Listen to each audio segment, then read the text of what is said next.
Amém, irmãos, a paz do Senhor Jesus.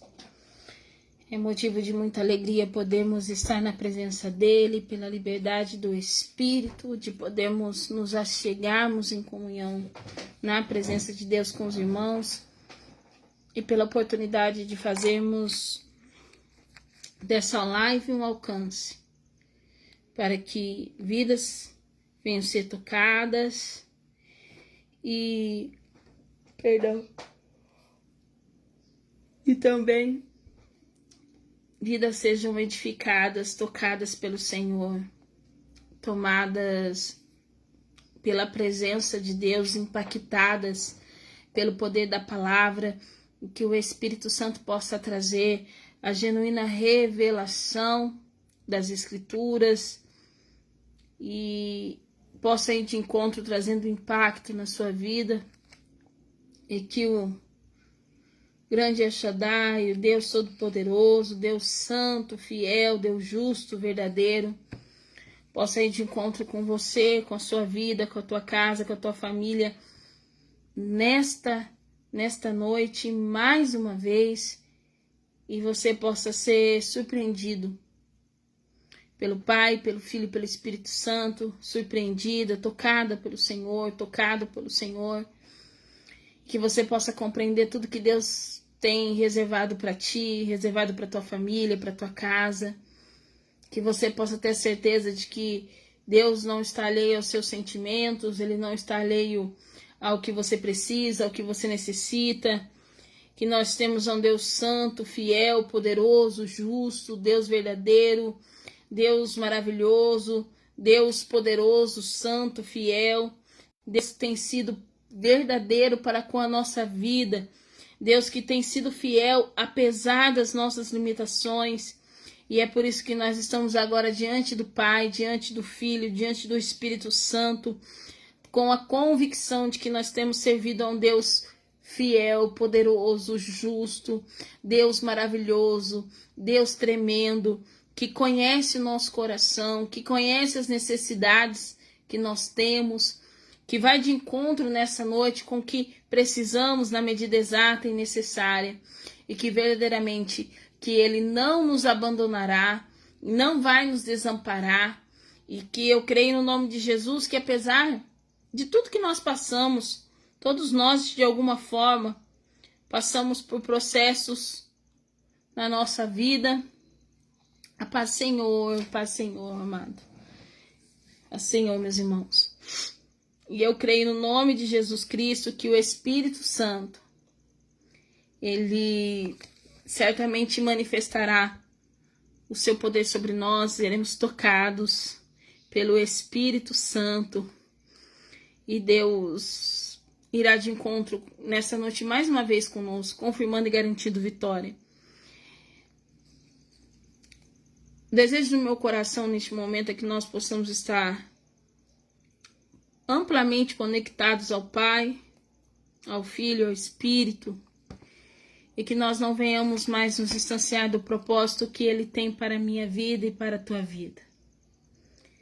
Que mesmo os processos difíceis que muitos de nós estávamos sujeitos, os processos dolorosos, que muitas vezes quase foram suficientes para quase ser suficiente para nos parar.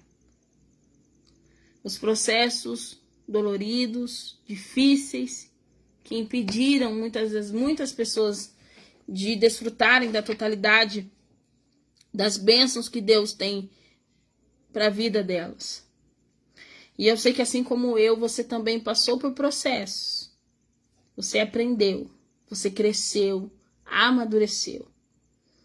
E você possa estar testificando e confirmando, dizendo até aqui: Ebenezer, até aqui o Senhor tem me ajudado.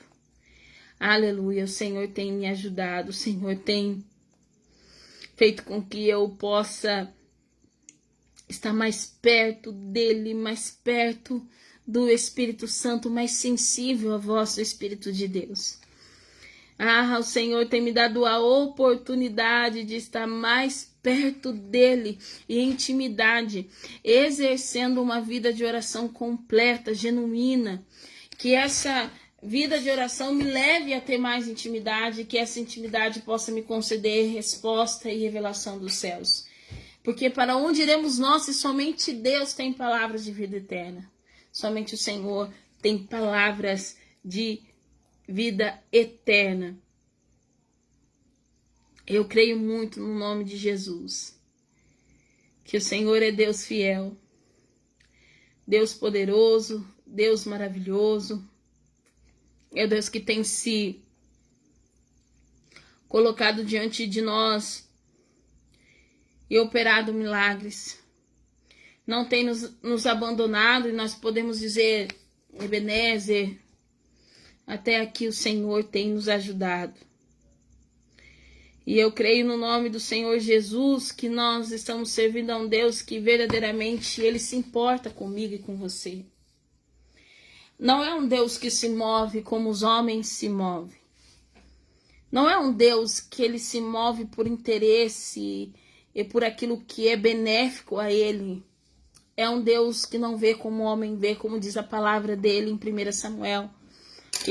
Creio que está em 1 Samuel, capítulo 16, versículo 7. Eu só vou estar confirmando. 1 Samuel 16, 7.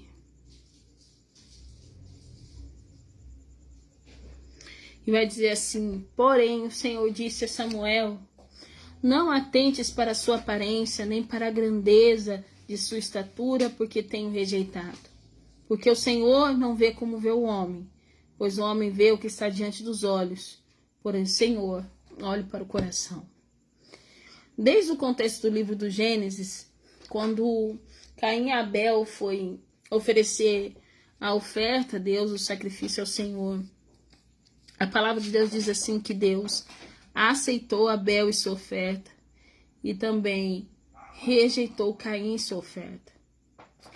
E é aí que nós precisamos começar a ter a consciência de como Deus trabalha, de como Deus age na nossa vida, a maneira como que Ele se move para que nós possamos ter o nosso caráter forjado. Como testifica a palavra de Deus em Romanos, nada nos separa do amor de Deus, mas por Ele nos amar, por isso que Ele nos exorta, nos corrige, por isso que Ele confronta os nossos pecados, as nossas feridas, porque Ele não quer que nós venhamos ficar da mesma forma. Nós precisamos entender que nós servimos a um Deus que não faz acepção de pessoas. Ele olha para a nossa vida, para o nosso coração, e Ele sabe exatamente do que precisamos, do que necessitamos. Ele vai vindo de encontro para trazer consolo, para trazer restauração, também libertação e cura para nossa alma, cura para o nosso físico. Nós precisamos voltar a ter a consciência de praticar o amor que nós recebemos de Deus, a misericórdia e o perdão que nós recebemos do Pai. E também, principalmente, não nos esquecemos de praticarmos a sua justiça. E nós precisamos voltar a ter essa consciência que Deus ele vai sondar o coração, a intenção das pessoas. E muitas das vezes a gente se engana com a aparência, com aquilo que aparentemente possa ser benéfico para nós. E não é assim que Deus trabalha. Não é assim que Deus opera na nossa vida. Deus ele tem o desejo, o intuito no nosso coração de fazer com que nós possamos estar mais próximos de Deus. O intuito de Deus é nós estarmos mais próximos de Deus. É nós estarmos mais sensíveis a Ele. É nós termos mais intimidade e comunhão com o Pai. Deus quer que nós venhamos chegar todos os dias, buscar a estatura do varão perfeito. O desejo de Deus é que nós possamos estar cada vez mais com as características do caráter de Cristo inserido em nós. E nós precisamos do cuidado de Deus neste tempo, nós necessitamos da manifestação do poder de Deus sobre as nossas vidas. Nós precisamos compreender exatamente a nossa realidade, reconhecer a nossa fragilidade, a nossa vulnerabilidade, a nossa fraqueza. Nós precisamos reconhecer, em nome de Jesus Cristo, que nós precisamos de Deus. Nós necessitamos do Pai neste tempo. Se nós não agimos como Deus age, se nós não obedecemos a sua palavra, obedecemos ao Senhor, honramos a Deus e tememos e não temer a Deus, nós iremos fracassar. Então nós temos percebido que nós temos vivido de uma forma, muitas das vezes, agindo com as nossas próprias escolhas, nossos próprios sentimentos. Nós não temos tido mais temor, principalmente sobre tudo que nós falamos. Nós falamos muitas coisas, colocando Deus aonde Deus não disse que era para fazer nada. Nós falamos, muitas pessoas falam em nome de Deus, sendo que Deus não pediu para falar nada. Tomam decisões pelos seus sentimentos, pela sua vontade, pelos seus achismos, fazem o que é conveniente e colocam Deus aonde Deus não está.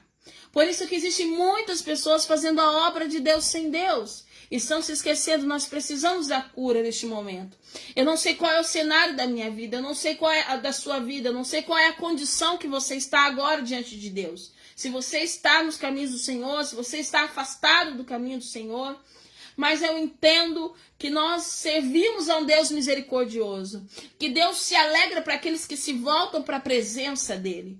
O desejo de Deus é que as pessoas alcancem a salvação, alcancem para que possam desfrutar da totalidade, aleluia, de uma vida de plena e uma morada eterna com o Pai. O desejo do Senhor é que as pessoas sejam alcançadas e incitadas ao genuíno arrependimento.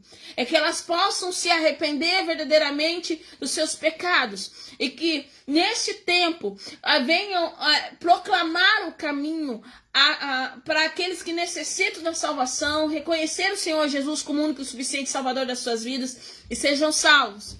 Novamente, nós precisamos, neste tempo, resgatarmos a pregação de João Batista. Arrependei-vos, porque é chegado o reino dos céus. A palavra do Senhor vai dizer no Evangelho de Jesus, segundo escreveu Mateus, capítulo 7, versículo 21. Nem todo aquele que me diz Senhor, Senhor, entrará no reino dos céus, mas aquele que faz a vontade do meu Pai que estás nos céus. Nós precisamos compreender que, em nome de Jesus Cristo, não importa o que aparentemente nós possamos oferecer. A nossa boa oratória, as nossas canções, os nossos serviços à obra de Deus. Nós precisamos ter consciência do que nós fazemos é para Deus. Mas se o nosso coração não estiver entregue a Deus e totalmente submisso ao Senhor, inútil será tudo que você possa praticar aparentemente, dizendo que faz para Deus, mas com uma motivação corrompida, esperando que alguém possa reconhecer o que você faz, esperando que alguém te bajule pelo seu dom, pelo seu talento, mas você precisa entender que tudo é para Ele, veio dele, é para adorar o nome de Deus. E o intuito do Senhor é que você venha honrá-lo e viver uma vida de temor ao Senhor. Na epístola de Tiago, a palavra de Deus testifica que, no capítulo 3, que nós possamos ter a consciência que da boca, da mesma fonte, não pode jorrar água doce e amarga. Nós precisamos entender que eu não posso bem dizer o nome de Deus com a minha boca e depois amaldiçoar o seu irmão com a mesma boca. E nós precisamos entender assim que nós não podemos nos assentar na mesa e tomar do cálice do diabo e do cálice do Senhor. A Bíblia vai nos instruindo, ela vai nos sendo proposta a nós como um manual de vida, para que nós sejamos tocados por Deus.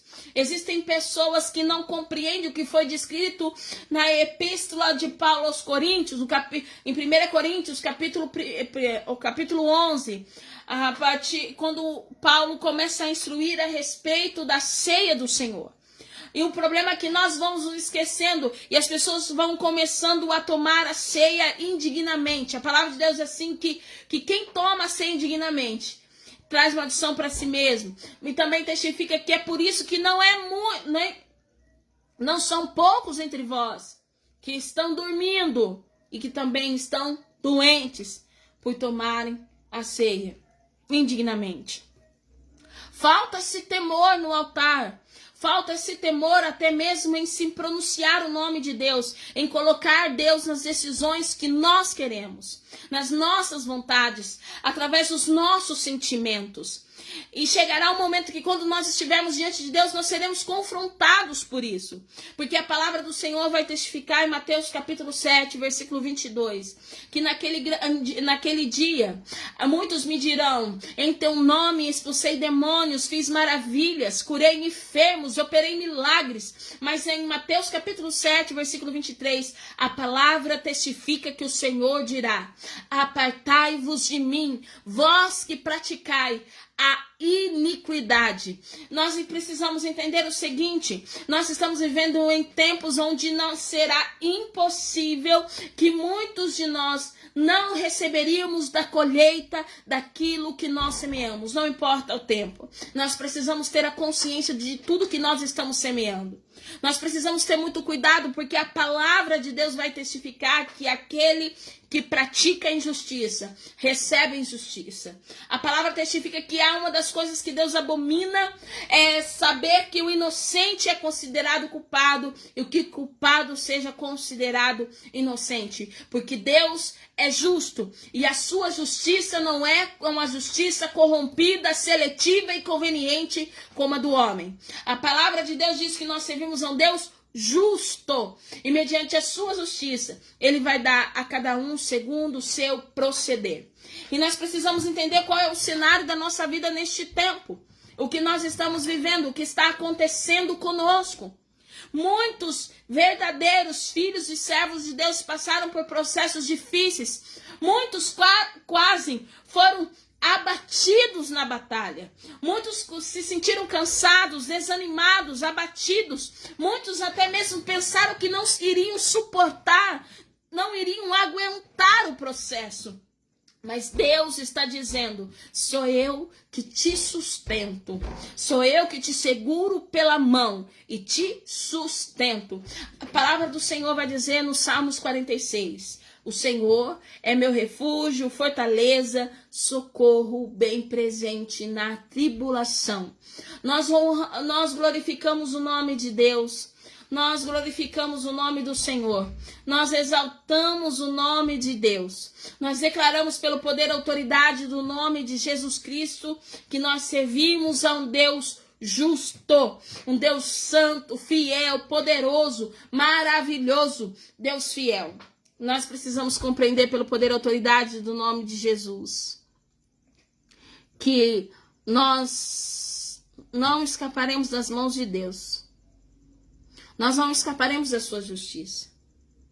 E nós precisamos entender qual é o cenário ao qual nós estamos vivendo, o que nós estamos almejando da parte de Deus neste tempo.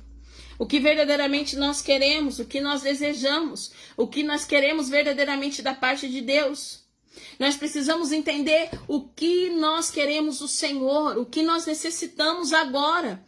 Nós precisamos nos voltar para nós mesmos, olharmos para o espelho e pedir para Deus, como salmista: vê se há em mim algum caminho mau e guia-me para o caminho reto.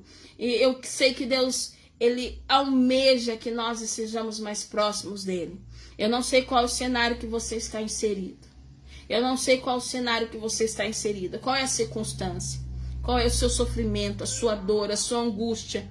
Eu não sei qual é a batalha ao qual você está enfrentando, mas eu sei que o dono do milagre, o nosso Senhor Jesus Cristo, o nome que está sobre todo nome, Ele testifica ao nosso coração que nada é demasiadamente impossível para Ele. Se Ele quiser, Ele pode fazer tudo.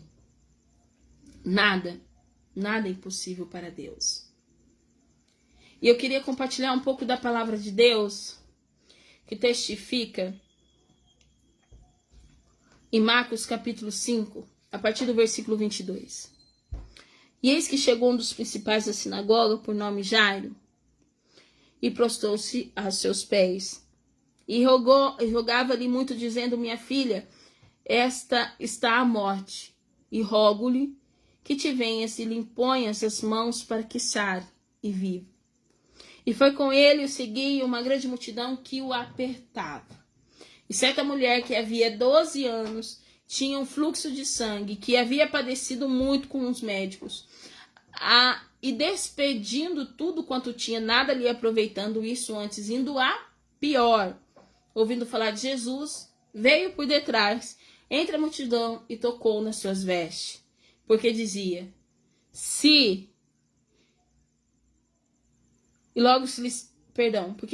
tão somente tocar nas suas vestes, sararei. Ou em outras traduções, se tão somente eu te tocar, serei curada.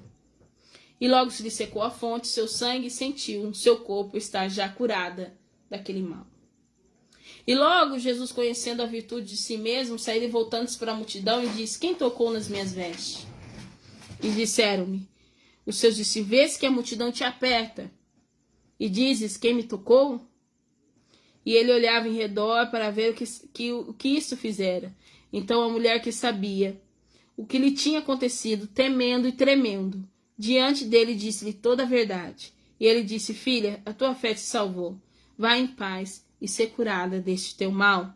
E estando ele ainda falando, chegaram alguns dos principais da sinagoga, quem dissera, tua filha está morta. Para que enfadas mais o mestre? Para que enfadas mais o mestre?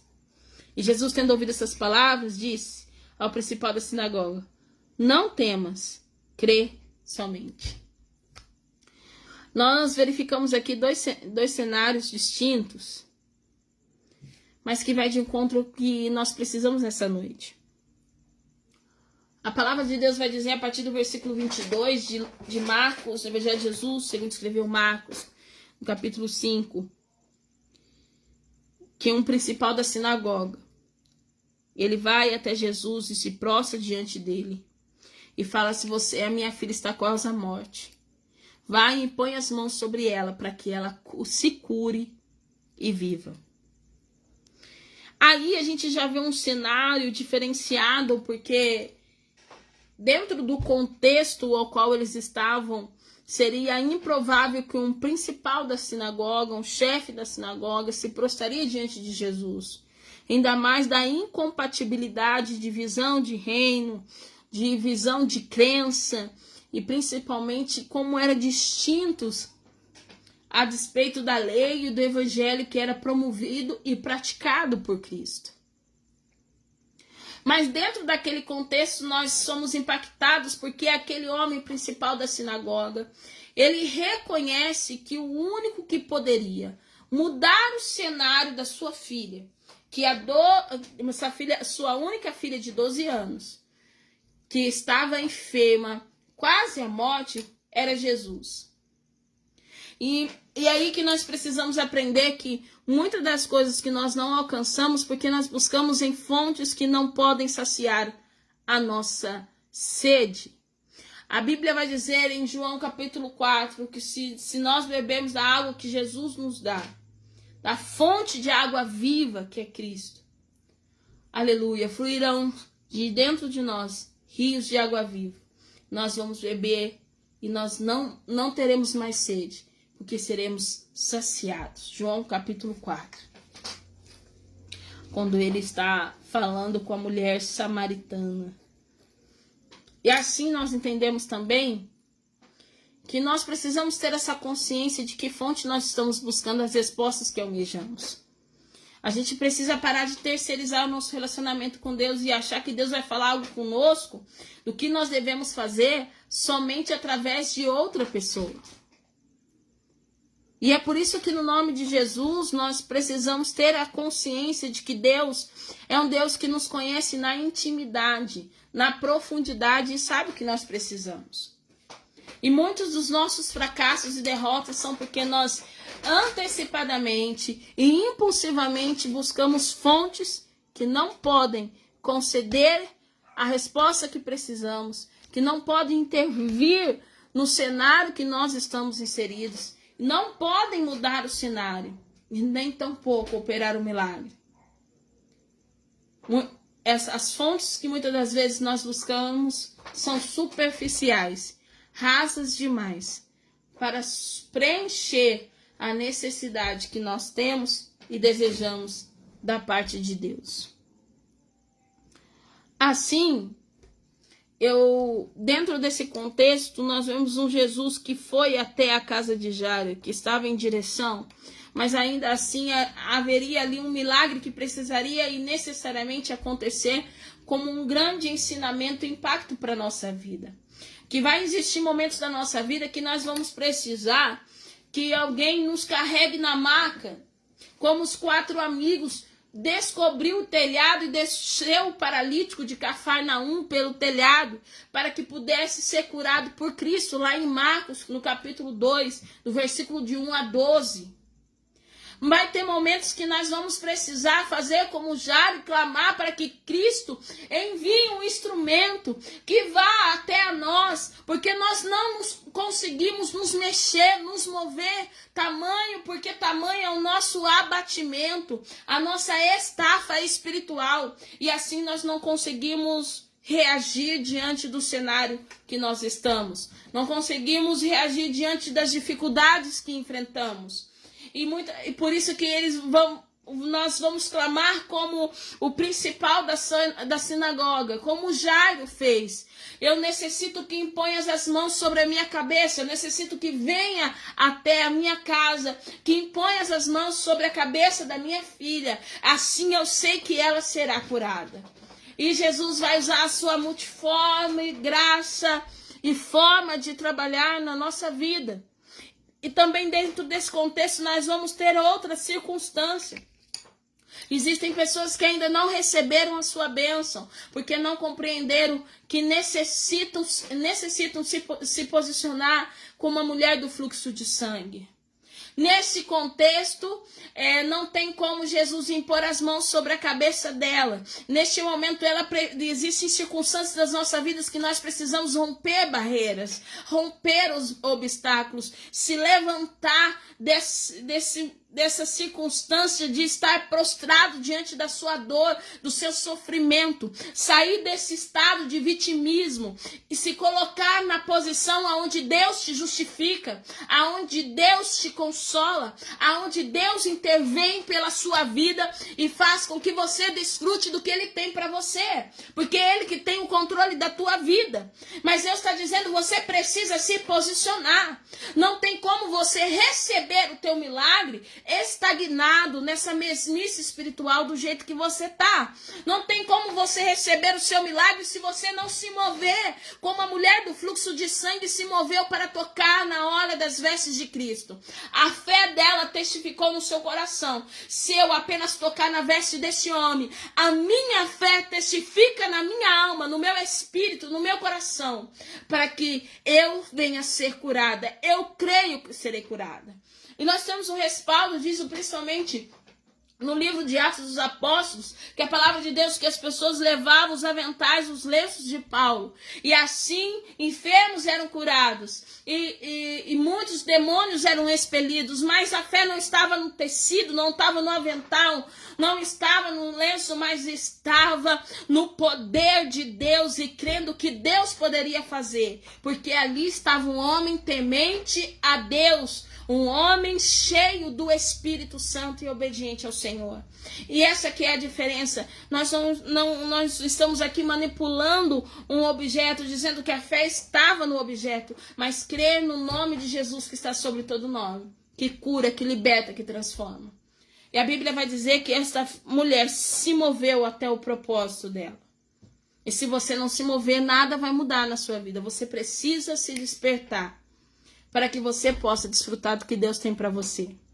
E diferentemente de Jairo, que necessitava devido à condição que estava sua filha, não tinha como ela se mover, não tinha como ela reagir como uma mulher do fluxo de sangue, porque ela já estava à cama, doente quase à morte, e necessitava que Jesus impusesse as mãos sobre ela. Mas a mulher do fluxo de sangue, ela precisava romper algumas obstáculos que estavam diante dela. Uma mulher que já estava há muito tempo com fluxo sanguíneo, já de uma forma muito consecutiva, há muito tempo, ela já era considerada impura no período menstrual. E assim, lá no livro da lei, você começa a ter instrução do que se deve fazer com a pessoa que está neste período. As pessoas não poderiam nem sentar no lugar que ela estava, não poderia tocá-la, porque senão iam ser considerados imundos também. Então ela começa a ser afastada da sua família, se afastada da sociedade, e há 12 anos mesmo gastando toda a sua fortuna, e nada mudou o cenário dela, porque tem gente ainda na mesmice, vivendo os mesmos ciclos que se repetem, porque está buscando em fonte que não pode dar a resposta que ela precisa, nem o milagre que ela almeja. A Bíblia vai dizer que quando ela soube que Cristo estava no meio da multidão, a palavra de Deus é assim: eu vou tocar na hora de suas vestes. E se eu apenas tocar, eu sei que eu vou curado, porque a minha fé testifica no meu coração que eu vou ser curada. E a palavra de Deus vai dizer assim: quem me tocou? Jesus dizendo: quem me tocou? Porque mesmo que a multidão o apertava, a palavra testifica assim que aquela mulher tocou Jesus diferente neste momento. Através da nossa vida de oração, através da nossa vida de obediência, nós precisamos atrair a resposta de Deus, o milagre de Deus. Nós precisamos atrair a resposta dos céus. E a palavra testifica que, aleluia, que quando essa mulher tocou na hora de Jesus, instantaneamente o sangue foi estancado e ela foi curada. E assim eu creio no nome de Jesus Cristo, que mesmo ele perguntando por quê, e os discípulos: mas como você pergunta? Existe uma multidão que te aperta. Mas eu falei assim: não foi qualquer pessoa que me tocou.